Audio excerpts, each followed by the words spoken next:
सुंदरवन के जंगल में तो बहुत ही गरीब पति पत्नी रहा करते थे। एक टूनी चिड़िया और उसका पति गोलू चिड़ा।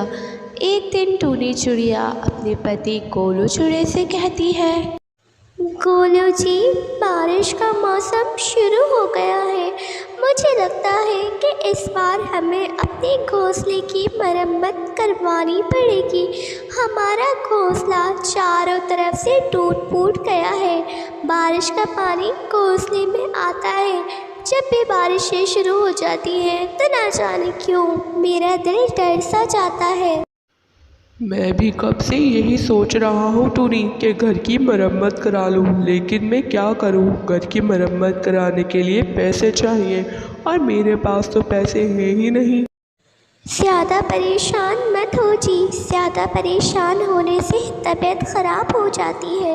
हम गरीबों का क्या है, हमें 2 वक्त की रोटी मिल जाए यही बहुत है। घोंसले की मरम्मत के लिए तो पैसा चाहिए और पैसा तो हम गरीबों के नसीब में कहाँ है। अच्छा टूनी, तुम भी परेशान मत हो। हम जल्दी अपना घोंसला ठीक करा लेंगे अगर हमारे पास इतने पैसे हो गए तो। वो दोनों रोज़ाना अपने टूटे फूटे घोंसले की मरम्मत कराने की बातें कर रहे होते हैं, लेकिन उनके पास इतने पैसे नहीं होते और ना वो इतने पैसे जुटा पाते हैं कि अपने घोंसले की मरम्मत करा सकें। एक दिन अचानक बहुत तेज़ की बारिश होने लगती है। गोलू, अब क्या होगा? देखो कितनी तेज़ बारिश शुरू हो गई है। अब हम कहाँ जाएंगे? मुझे तो बहुत डर लग रहा है। हमारे घोंसले में सब तरफ से पानी आ रहा है। कहीं कोई अनहोनी ना हो जाए। हमारी बेटी भी बार बार डर के उठकर रोए जा रही है। गोलू, देखो तो कितनी तेज़ बारिश हो रही है। बिजली चमक रही है, बादल गरज रहे हैं। मुझे तो बहुत डर लग रहा है। टूनी, तुम डरो मत, डरने से क्या होगा। चलो अपना ज़रूरी सामान बांध लो। बारिश रुकने तक हम भाई के घर चलते हैं। हम वहाँ रह लेंगे, उसका घर पक्का है, वहाँ हमें कोई परेशानी नहीं होगी। शायद आप ठीक कह रहे हैं। लगता है कि हमें भैया के घर ही जाना होगा। यहाँ रहने से तो अच्छा है कि हम भैया के घर चले जाएं। कम से कम वहाँ हम और हमारी बच्ची सुरक्षित तो होंगे। बेटी चल, ताऊ जी के घर चलते हैं। गोलू अपने परिवार को लेकर अपने भैया के घर चला जाता है और वहाँ जाकर दरवाज़ा बजाने लगता है। भैया जल्दी दरवाज़ा खोलो भैया, हम लोगों पर बहुत बड़ी मुसीबत आ गई है। अरे अरे, इतनी रात को कौन कब बखत है। अरे रुको ज़रा, दरवाज़ा खोल रहा हूँ। दरवाज़ा तोड़ोगे क्या? अरे गोलू, तुम इतनी रात को यहाँ क्या कर रहे हो? और तुम्हारे साथ तुम्हारी पत्नी और बेटी भी है।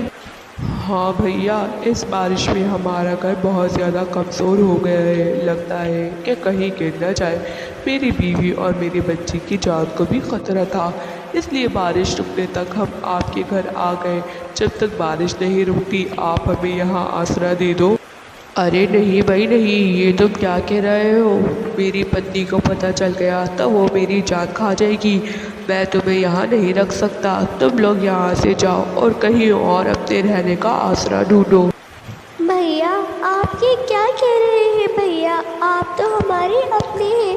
अगर आप हमारी मदद नहीं करेंगे तो हम कहाँ जाएंगे?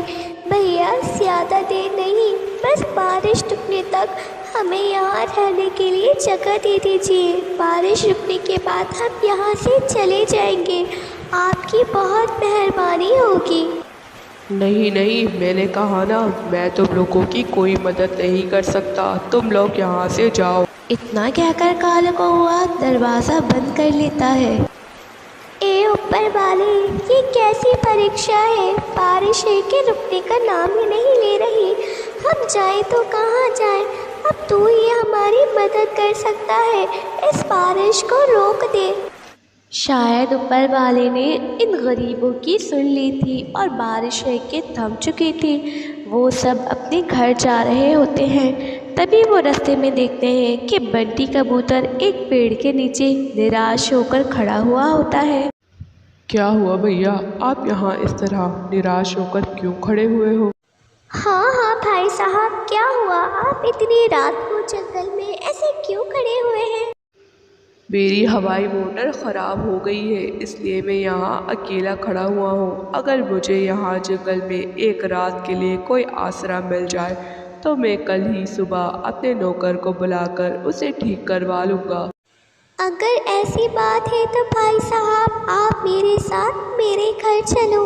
लेकिन मेरा घर बहुत ज़्यादा टूटा फूटा है, पता नहीं आपको पसंद आए या ना आए। अगर आपको ठीक लगे तो आप एक रात के लिए वहाँ रह लो। अरे अरे बहन, ये आप कैसी बातें कर रही हैं? घर कच्चा हो या पक्का, बड़ा हो या छोटा, आप मुझे अपने घर में रहने के लिए जगह दे रही हैं। मेरे लिए इतना ही काफ़ी है, और आप लोगों से तो मेरी कोई जान पहचान भी नहीं है। फिर टूनी चिड़िया और गोलू बंटी कबूतर को अपने घर लेकर चले जाते हैं। टूनी चिड़िया बंटी कबूतर को खाना बनाकर देती है। खाना खाने के बाद बंटी कबूतर सोने के लिए लेट जाता है और एक रात उनके घर में गुजारता है।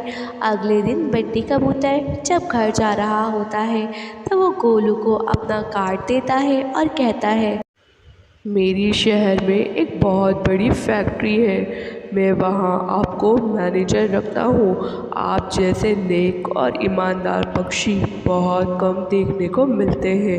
आपको जैसे भी समय मिले आप आकर वहाँ अपना काम संभाल लो, मैं आपका इंतज़ार करूँगा।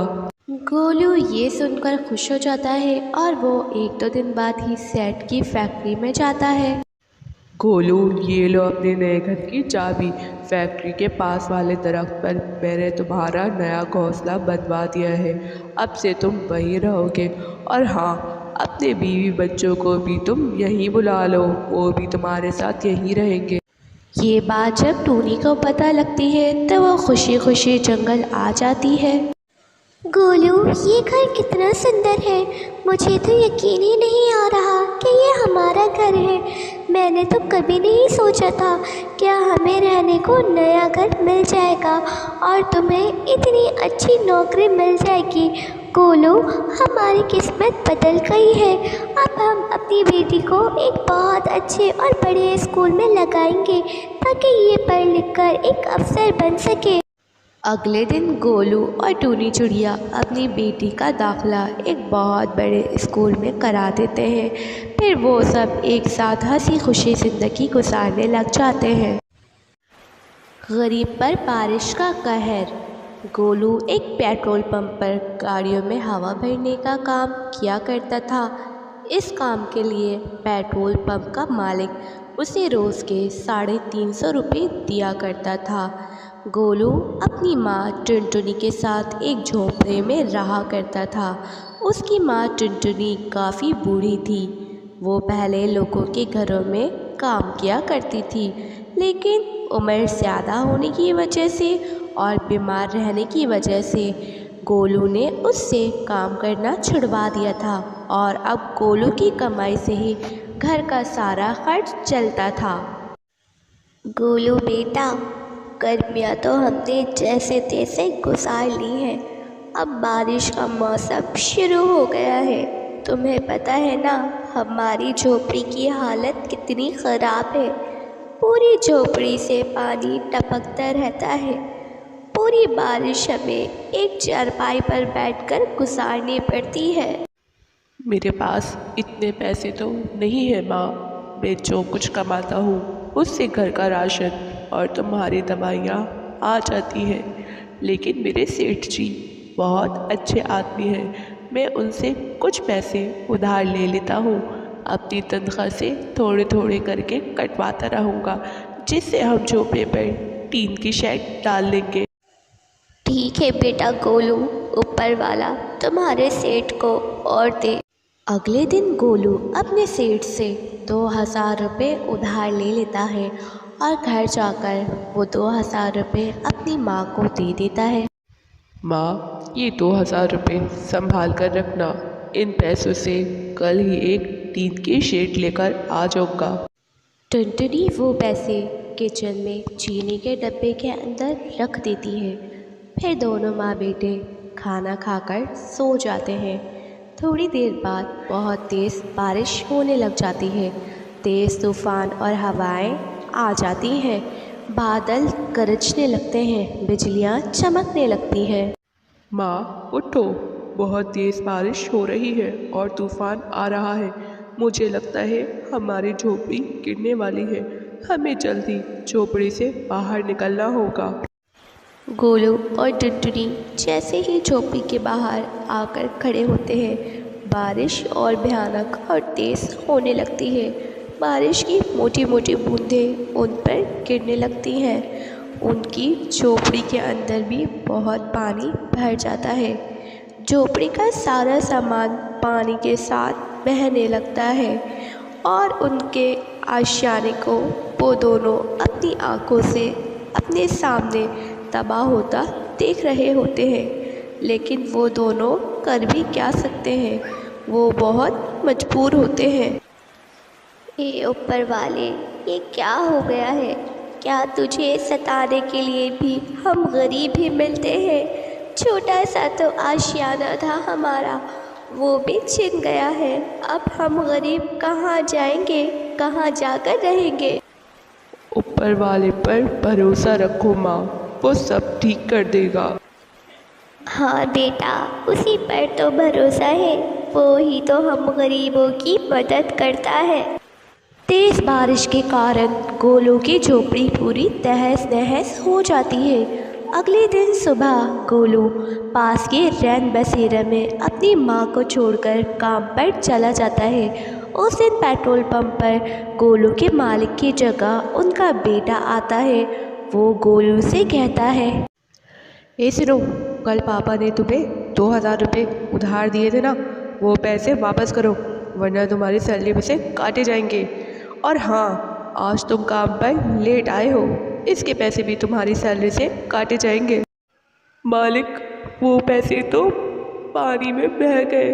कल रात में बहुत तेज़ बारिश हुई थी ना, हमारी झोपड़ी भी उसी बारिश ने तहस नहस कर दी और वो पैसे झोपड़ी में ही रखे थे।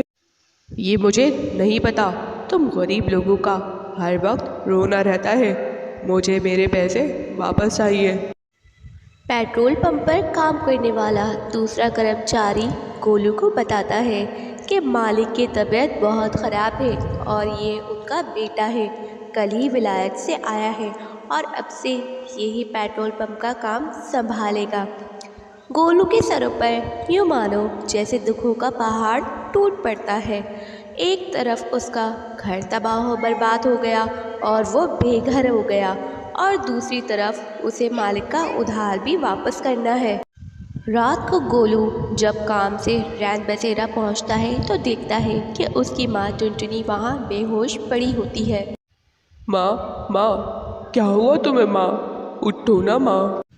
बारिश में भीग जाने के कारण टुनटुनी की तबीयत बहुत ज़्यादा ख़राब हो चुकी थी। उसे बहुत ज़्यादा तेज़ बुखार था। गोलू अपनी माँ को झंझोड़ता है, माँ, माँ, उठो ना माँ, तुम उठ क्यों नहीं रही हो? बारिश में भीगने के कारण टुनटुनी की तबीयत बहुत ज़्यादा ख़राब हो चुकी होती है और वो आंखें नहीं खोल रही होती। गोलू फूट फूट कर रोने लगता है। बहुत तेज़ बारिश के कारण पूरे शहर में पानी जमा हो जाता है। गोलू को कुछ समझ नहीं आ रहा होता कि वो क्या करे। ना ही उसका घर रहता है और ना ही उसके पास इतने पैसे होते हैं कि वो घर में राशन डाल ले, क्योंकि घर में खाने को भी सब ख़त्म हो चुका होता है। और ना ही उसके पास इतने पैसे थे कि वो अपनी माँ का इलाज करवा सके। गोलू अपनी माँ को गोद में उठाकर सरकारी अस्पताल लेकर जा रहा होता है, लेकिन रास्ते में फिर से बहुत तेज़ बारिश होने लग जाती है। गोलू और उसकी माँ दोनों बारिश में भीगने लग जाते हैं। गोलू की मदद को कोई भी नहीं आता, लेकिन अचानक उसके पास एक गाड़ी आकर रुकती है। अरे तुम यहाँ इतनी तेज़ बारिश में क्या कर रहे हो? जी, आप कौन हैं और आप मुझे कैसे जानती हैं? अरे, मैं उसी पेट्रोल पंप से पेट्रोल भरवाती हूँ जहाँ तुम काम करते हो, और कई बार तुमसे अपनी गाड़ी में हवा भी भरवाई है मैंने। मैडम, मेरी माँ बहुत तेज़ बारिश में भीगने की वजह से बीमार हो गई है। हमारे पास ना रहने का ठिकाना है और ना ही खाने का। अच्छा अच्छा ठीक है, मेरा नाम टूनी है। तुम अपनी माँ को लेकर मेरी गाड़ी में बैठो। मैं पास के सरकारी हॉस्पिटल में एक डॉक्टर को जानती हूँ, वो तुम्हारी माँ का इलाज कर देगा। टूनी गोलू और उसकी माँ को पास के सरकारी हॉस्पिटल में ले जाती है, जहाँ टुनटुनी का 2 दिन तक इलाज चलता है। 2 दिन तक गोलू हॉस्पिटल के ही बाहर अपनी माँ के पास रहता है और उसका ख्याल करता है। 2 दिन के बाद जब टुनटुनी ठीक हो जाती है तो गोलू और उसकी माँ एक सड़क पर आकर खड़े हो जाते हैं और उन्हें समझ नहीं आ रहा होता कि वो कहाँ जाए। गोलू और उसकी माँ दोनों बहुत परेशान होते हैं। गोलू 2 दिन से काम पर भी नहीं गया होता क्योंकि उसे मालिक का उधार चुकाना होता है और उसके पास इतने पैसे नहीं होते। तभी उसके बगल में एक गाड़ी आकर रुकती है जिसमें उसके सेठ जी होते हैं। सेठ जी आप? मैं काफ़ी दिनों से बीमार था, इस वजह से पेट्रोल पंप पे नहीं आ सक रहा था। तुम बताओ कि तुम काम पर क्यों नहीं आ रहे हो? मालिक, मेरी माँ बहुत बीमार थी, वो अस्पताल में भर्ती थी। तेज़ बारिश की वजह से हमारा घर टूट गया है और हम बेघर हो गए हैं। आपसे जो पैसे उधार लिए थे वो भी बारिश के पानी में बह गए। आपके बेटे ने मुझसे उधार के पैसे वापस मांगे थे, मैं वो पैसे कहाँ से चुकाता मालिक? अच्छा अच्छा, तुम परेशान मत हो। मेरा बेटा अभी अभी विदेश से आया है, उसे अभी बिजनेस चलाने का अनुभव नहीं आया। तुम और तुम्हारी माँ मेरे साथ मेरे घर चलो। सेठ जी गोलू और उसकी माँ को अपने घर ले जाते हैं, उन्हें पेट पर खाना खिलाते हैं और अपने बंगले के सर्वेंट क्वार्टर को गोलू को दे देते हैं। अब से तुम और तुम्हारी माँ सर्वेंट क्वार्टर में रहोगे, इससे मेरे घर की देखभाल भी हो जाएगी। और हाँ, कल से तुम काम पर आ जाना। मेरे पीछे बहुत से कर्मचारी काम छोड़कर जा चुके हैं, तुम्हें सबका काम देखना है। और हाँ, तुम्हारा काम देखकर अगले महीने से तुम्हारी तनख्वाह भी बढ़ा दूँगा। पर मालिक, वो उधार के पैसे? मेरे घर की रखवाली करने की सैलरी समझो। बहुत बहुत धन्यवाद मालिक, बहुत बहुत धन्यवाद। ऊपर वाला आपको सलामत रखे। फिर सेठ जी वहाँ से चले जाते हैं। उनके जाने के बाद टुनटुनी चिड़िया गोलू से कहती है, देखा बेटा, मैं कहती थी ना कि ऊपर वाला हमारी मदद ज़रूर करेगा। वो गरीबों की मदद हर हाल में करता है, हमें कभी भी निराश नहीं होना चाहिए। तो दोस्तों ये थी आज की कहानी। गोलू चिड़िया और टुनटुनी चिड़िया की मदद जिसने की थी, उस चिड़िया का नाम क्या था कमेंट सेक्शन में ज़रूर बताइएगा। और अगर आपको कहानी अच्छी लगी हो तो चैनल को लाइक और सब्सक्राइब करना मत भूलिएगा, ताकि आइंदा आने वाली मज़ेदार वीडियोस आपको मिलती रहे।